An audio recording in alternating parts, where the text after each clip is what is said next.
The financial chains that have bound 14 African nations to their former colonial master for over 6 decades are finally breaking. What we're witnessing across the Sahel and West Africa isn't just another political shift. It's the systematic dismantling of one of history's most sophisticated neocolonial mechanisms. The CFA Franc system, that ingenious tool of French economic domination, is gasping its final breaths as African leaders rediscover the power of monetary sovereignty. For too long, the world has watched as France maintained its grip over African economies through a currency system so audacious in its exploitation that even seasoned economists struggle to comprehend its brazen inequality. Today we examine how visionary African leaders are methodically destroying this financial architecture of dependence, and why France's desperate attempts to maintain control are failing spectacularly.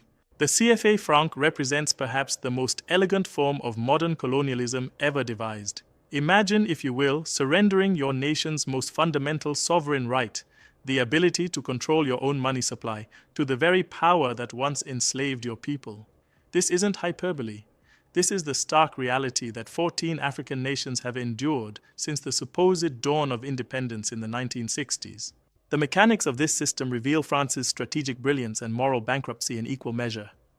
For decades, African nations using the CFA franc were forced to deposit 50% of their foreign currency reserves in the French treasury, a requirement that was only officially ended in 2020 under pressure from growing African resistance. For 75 years, half of Mali's gold earnings, half of Burkina Faso's cotton revenues, half of Senegal's fishing profits sat in French coffers, earning interest for France, while African children lacked basic health care and education. While the formal deposit requirement has been removed, the deeper structural dependencies remain largely intact. These nations still operate under exchange rate controls and monetary policies designed in Paris rather than African capitals. When Ivory Coast wanted to invest in infrastructure during the 2010s, they needed permission from Paris.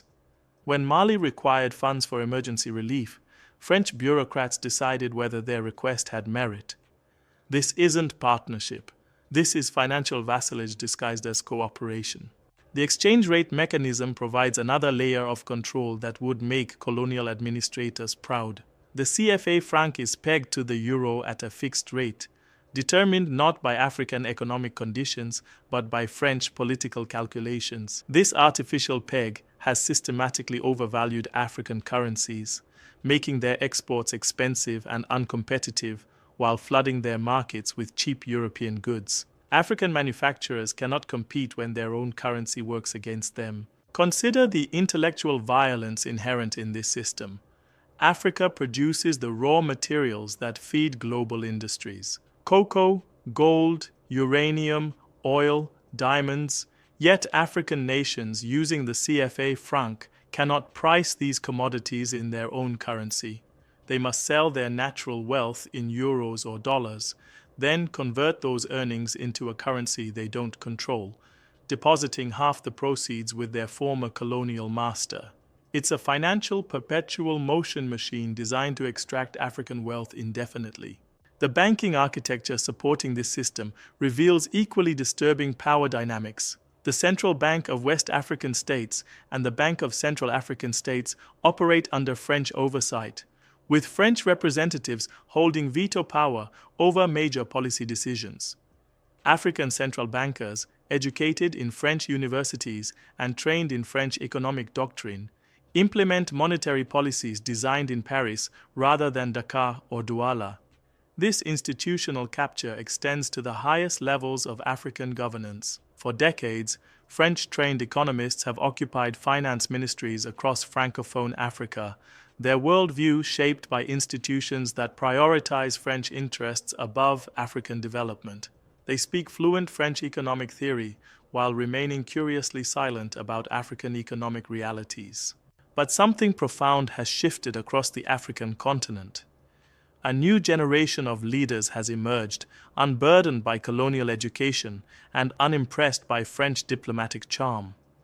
These visionaries understand what their predecessors either ignored or feared to acknowledge. True independence requires monetary sovereignty, and monetary sovereignty requires the courage to break with systems designed to perpetuate dependence. Ibrahim Traoré of Burkina Faso represents this new African leadership paradigm. Young, intellectually rigorous, and utterly committed to African dignity, Traoré has demonstrated that breaking French financial control isn't just possible, it's inevitable. His government's decision to explore alternative currency arrangements signals a fundamental shift in African thinking about economic sovereignty. Traoré's approach reveals sophisticated strategic thinking that Western media consistently underestimates. Rather than making dramatic announcements that invite French retaliation, his administration has quietly begun building the institutional frameworks necessary for monetary independence. African youth see in Traoré not another strongman seeking personal enrichment, but a leader who understands that their generation deserves better than economic servitude. Mali's military leadership has similarly begun questioning the wisdom of maintaining financial arrangements that serve French rather than Malian interests. Their exploration of gold-backed currency alternatives represents more than monetary policy experimentation. It's a declaration that Mali's natural resources should serve Malian development priorities. Niger's recent political transformation has accelerated discussions about monetary sovereignty throughout the region. The new leadership's decision to reassess existing financial arrangements with France has sent shockwaves through Parisian economic circles, where officials are slowly realizing that decades of taking African compliance for granted may have bred dangerous complacency. These movements toward monetary independence aren't occurring in isolation. They're part of a broader Pan-African awakening that recognizes economic integration among African nations as both necessary and achievable. When Burkina Faso, Mali, and Niger begin coordinating their economic policies, they create alternatives to French financial architecture that seemed impossible just years ago. The African Continental Free Trade Area provides the institutional framework for this economic reorientation. As African nations increase trade with each other rather than primarily with former colonial powers, the utility of maintaining currency pegs to European currencies diminishes rapidly. Why should Nigerian businesses trading with Ghanaian partners worry about euro fluctuations that have nothing to do with their economic relationship? African central banks are quietly exploring digital currency technologies that could bypass traditional banking systems entirely. Central bank digital currencies offer African nations the possibility of conducting international trade without relying on European financial intermediaries. Imagine Nigerian oil being purchased with Ghanaian gold-backed digital currency, settled through African digital payment systems, without a single transaction touching European banks. The strategic implications of these developments extend far beyond Africa's borders. France's entire post-colonial strategy has depended on maintaining economic influence over former colonies to subsidize French economic competitiveness. Without cheap African raw materials and captive African markets, France faces the uncomfortable reality of competing on equal terms with other developed economies. French President Emmanuel Macron's frantic diplomatic efforts across Africa reveal the desperation beneath French attempts to maintain relevance.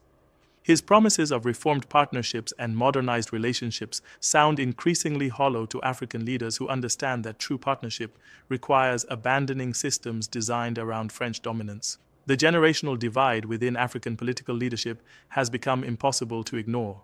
Older leaders, educated during the height of French cultural influence and socialized to view France as Africa's natural partner, struggle to envision alternatives to existing arrangements. Younger leaders, educated in diverse international environments and exposed to multiple development models, feel no such intellectual constraints. This generational shift extends beyond political leadership to encompass African civil society, academia, and business communities. Young African economists trained in Chinese, American, British, and increasingly African universities bring analytical frameworks unburdened by French theoretical assumptions.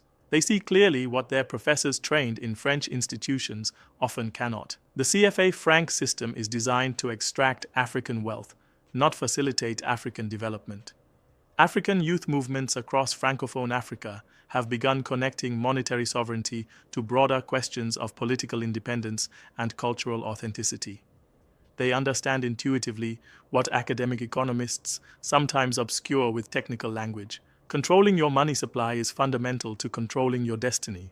Social media has amplified these conversations in ways that traditional African media, often influenced by French funding and French journalistic training, cannot suppress. Young Africans share information about alternative monetary systems, compare their economic conditions with those of African nations that maintain monetary sovereignty, and increasingly question why their countries remain trapped in arrangements that clearly disadvantage them. The intellectual awakening accompanying these political and economic shifts represents perhaps the most significant threat to French influence in Africa.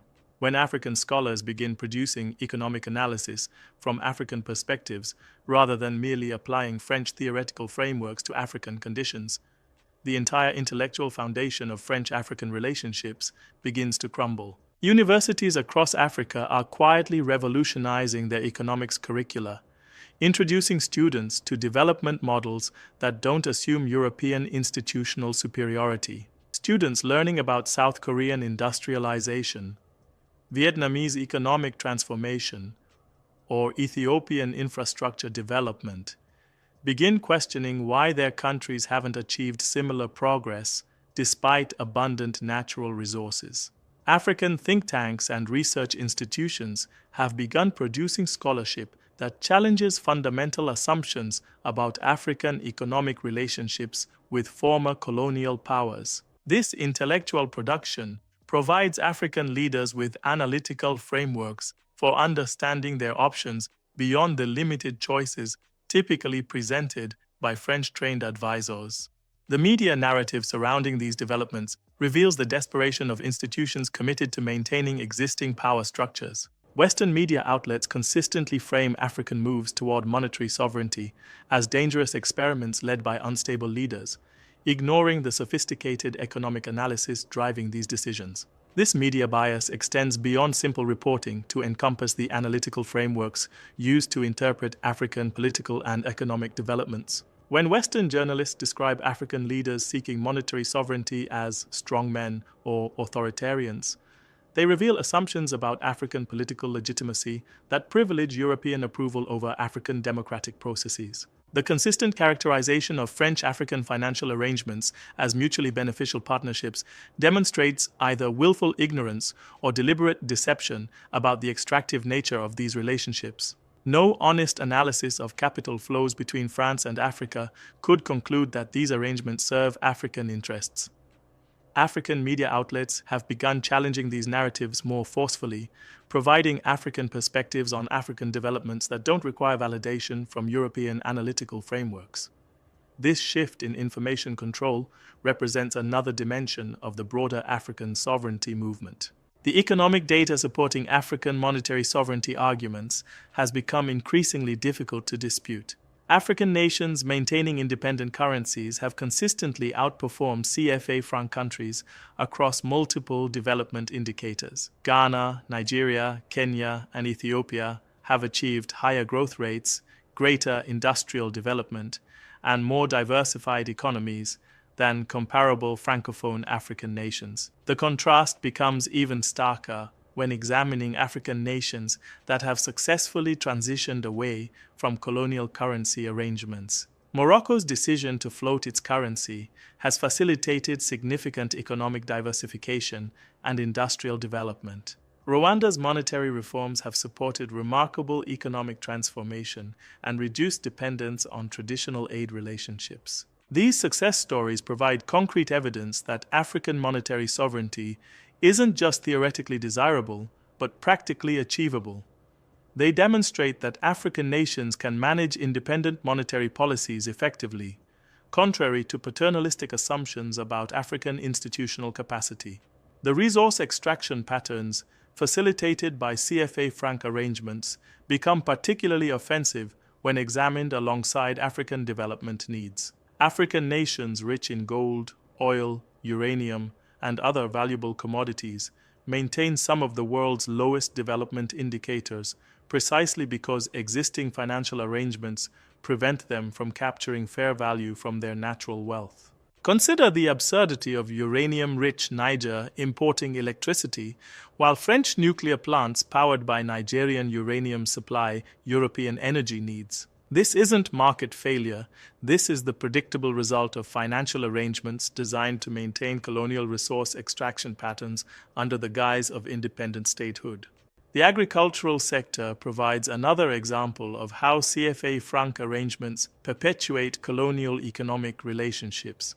African farmers producing cocoa, coffee, and cotton receive minimal compensation for their crops because currency arrangements and marketing systems channel most profits to European processors and distributors. Young African entrepreneurs increasingly recognize that building competitive African businesses requires escaping financial systems designed to favor European competitors. African manufacturers cannot compete when their own currency makes their products artificially expensive, while European imports benefit from currency manipulation.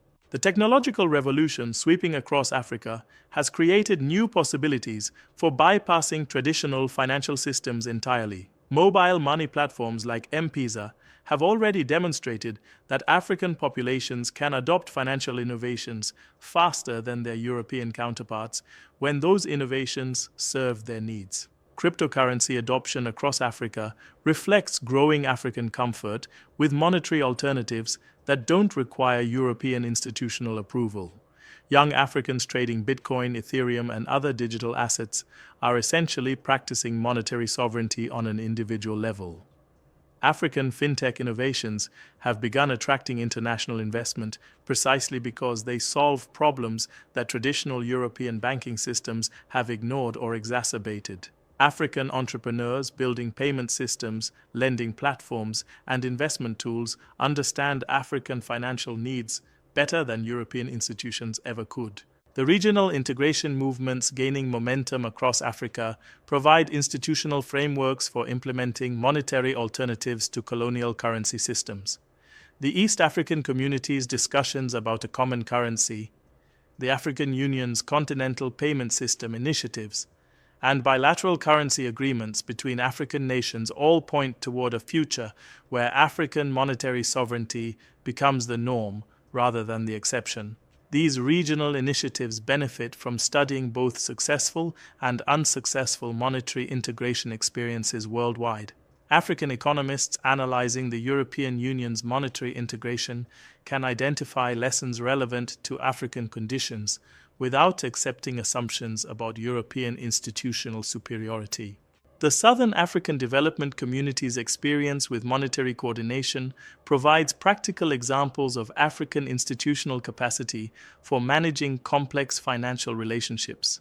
African leaders have demonstrated repeatedly that they can negotiate sophisticated economic agreements when those agreements serve African interests. China's growing economic relationship with Africa has provided African leaders with practical alternatives to traditional European financial partnerships. Chinese infrastructure investments, technology transfers, and trade relationships operate according to different principles than traditional colonial economic arrangements. African leaders increasingly recognize that diversifying their international economic relationships reduces their vulnerability to pressure from any single external partner.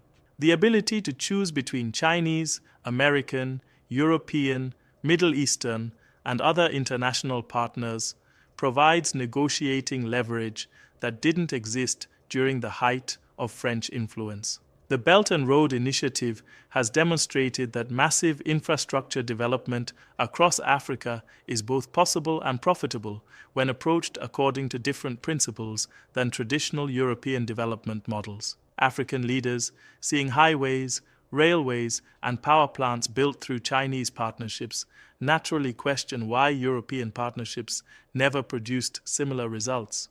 Russia's renewed engagement with Africa has provided additional alternatives to traditional European relationships, particularly in the security sector. African leaders seeking military cooperation without the political conditions typically imposed by European partners have found willing Russian partners. The multipolar world emerging from the decline of Western hegemony provides African leaders with unprecedented opportunities to pursue truly independent foreign policies. The ability to balance relationships with multiple global powers gives African nations negotiating leverage they haven't possessed since independence. African Union initiatives have begun providing institutional frameworks for coordinating African responses to external pressure. When France attempts to isolate African leaders seeking monetary sovereignty, those leaders increasingly find support from other African nations facing similar pressures. The African Development Bank has quietly begun supporting infrastructure projects that reduce African dependence on European financial systems. African-funded highways, power plants, and communication networks create the physical infrastructure necessary for greater African economic integration. Pan-African financial institutions have started providing alternatives to European banks for African businesses seeking to expand across the continent. African entrepreneurs can increasingly access African capital for African business opportunities without requiring European institutional approval. The intellectual foundations of Pan-Africanism have gained renewed relevance as African leaders rediscover the wisdom of coordinating their responses to external pressure. Kwame Nkrumah's warnings about neocolonialism seem prophetic to contemporary African leaders dealing with French economic manipulation. African youth movements have embraced Pan-African identity in ways that transcend national boundaries imposed by colonial mapmakers. Young Africans in Burkina Faso, celebrating Traoré's leadership, feel connected to young Africans in Niger, supporting their leaders' sovereignty initiatives. Social media has facilitated African conversations about African issues that bypass European media filters entirely. African voices discussing African solutions to African challenges have found audiences that traditional media systems couldn't provide. The cultural renaissance accompanying Africa's political and economic awakening has strengthened African confidence in African institutional capacity. African art, music, literature, and scholarship increasingly reflect African perspectives rather than merely responding to European cultural dominance. African languages have begun reclaiming space in African educational systems, reducing African dependence on European languages that carry embedded assumptions about European intellectual superiority.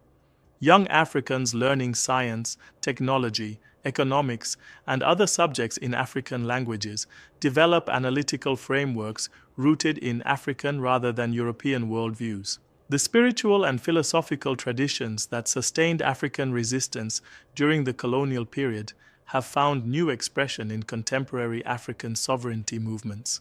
African leaders, drawing on African wisdom traditions, bring analytical frameworks that European-trained economists often cannot comprehend. African diaspora communities have begun supporting African sovereignty movements in ways that strengthen African negotiating positions with former colonial powers.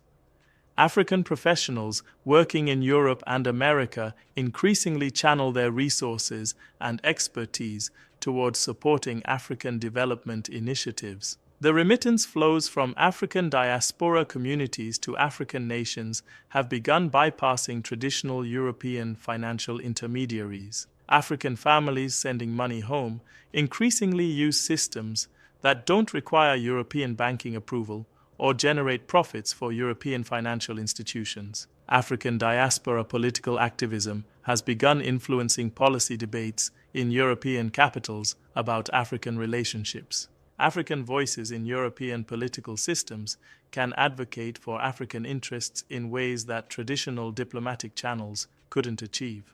The environmental movement has provided additional justification for African monetary sovereignty, as African leaders recognize that combating climate change requires controlling African resources rather than allowing continued European extraction.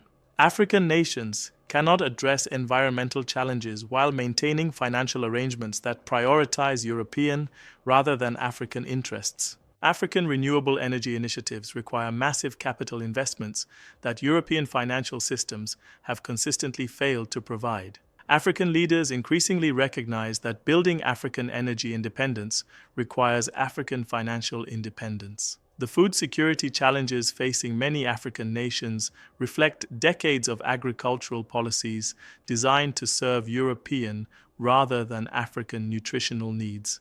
African monetary sovereignty would enable African governments to prioritize African food production over European export demands. Water management across Africa requires regional cooperation and massive infrastructure investments that colonial financial arrangements have made impossible. African control over African financial resources would enable the continent-wide water management initiatives necessary for sustainable development. As we witness this historic transformation of African monetary relationships, we must understand that what's happening extends far beyond technical questions about currency arrangements or central banking policies. This is African peoples reclaiming their economic destiny after generations of sophisticated exploitation disguised as partnership. The courage required for African leaders to challenge systems that have enriched European institutions for decades cannot be overstated. These leaders face intense pressure, sophisticated propaganda campaigns, and often direct threats for daring to suggest that African nations should control African resources. Yet they persist because they understand what their predecessors sometimes forgot. Independence isn't a historical event, but an ongoing process that requires constant vigilance against those who would perpetuate dependence through new mechanisms. Today's African leaders seeking monetary sovereignty stand in the tradition of every African ancestor who resisted European domination. The young Africans supporting these sovereignty movements understand intuitively what academic economists often obscure. Their continent possesses the resources, intelligence, and determination necessary for prosperity if they can escape systems designed to prevent African success.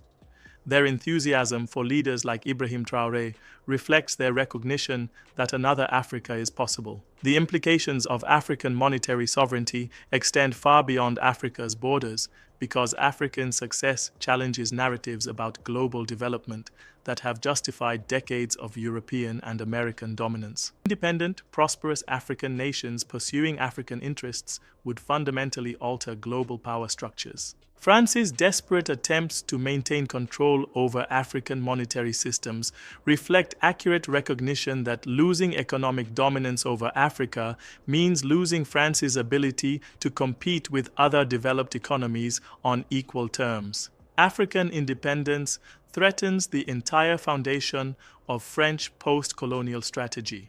The global community should prepare for a multipolar world where African nations pursue African interests rather than serving as proxies for external powers. This transition will be challenging for institutions accustomed to African compliance, but it represents the natural evolution toward genuine global equality.